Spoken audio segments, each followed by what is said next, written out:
I'm good. Brenda's here. Okay, so step up. All right.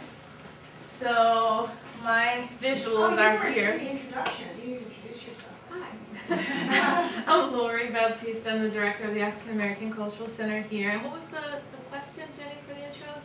Did you ask? Oh, the question was something about? You're most excited about that you're working on so far. So I'm really excited to delve more into thinking about the diverse ways that we communicate with our communities and some of those common concerns that are shared across community, and how can we build momentum around some of these issues by thinking about the work that we all do as allies and complementary in those ways.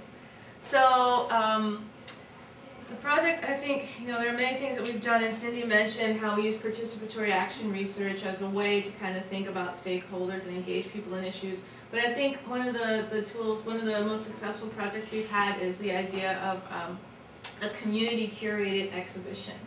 And so what we do, so the whole idea is that the materials that are generated in the exhibit come from the community.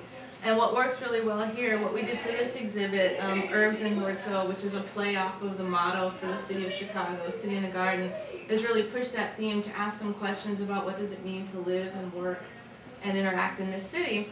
And since we're the African American Cultural Center, we're thinking about things sometimes from a very culturally specific lens. But that's like, so a very Chicago, but then diaspora lens, but then in a way it has to open up and serve as a hub to allow other voices into the conversation. And so how do you take, and some of the things like you've mentioned, how do you take events like the Great Migration, for example, that shows the movement of people from different places in the South over periods of time to Chicago and places in the North, and you can't see it here, but and look at bird migration, which is why the birds are here. And we did butterflies a couple years ago.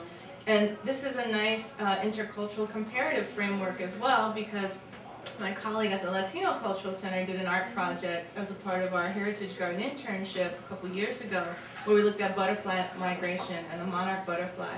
So our premise is thinking about we're not the experts here on campus, our community partners are experts in their everyday lives, and most of our students are from Chicagoland and the greater area. And so how do we validate and affirm the identities that exist in our communities by bringing them into conversation with some of the issues that we deal with on campus? And so part of what the community curated exhibit does is it gives us a venue to share some of the information that comes up as a part of our PAR-related work and projects. So even in the sections here, in the first section here, we're talking about the relationship between rural farmers and urban communities. And reflected in there are some of our community partners in Kankakee. Also El Valor, which is a community partner that has a monarch garden, and then our friends in Bronzeville, who are also here in the corner in the community section. How do we kind of show these intersections or these hubs where all this work comes together and crosses, and how are we exploring some of the same questions differently?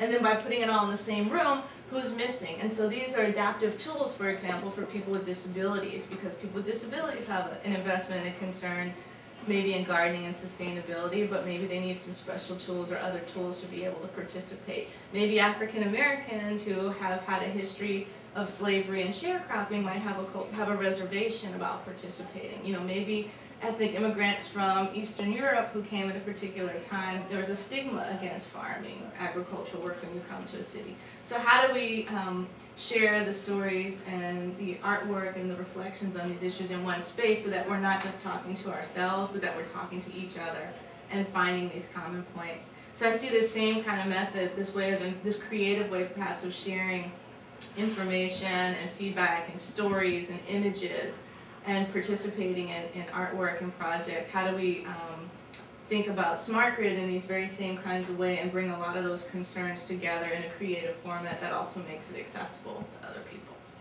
So I'm going to beat now. Thank you.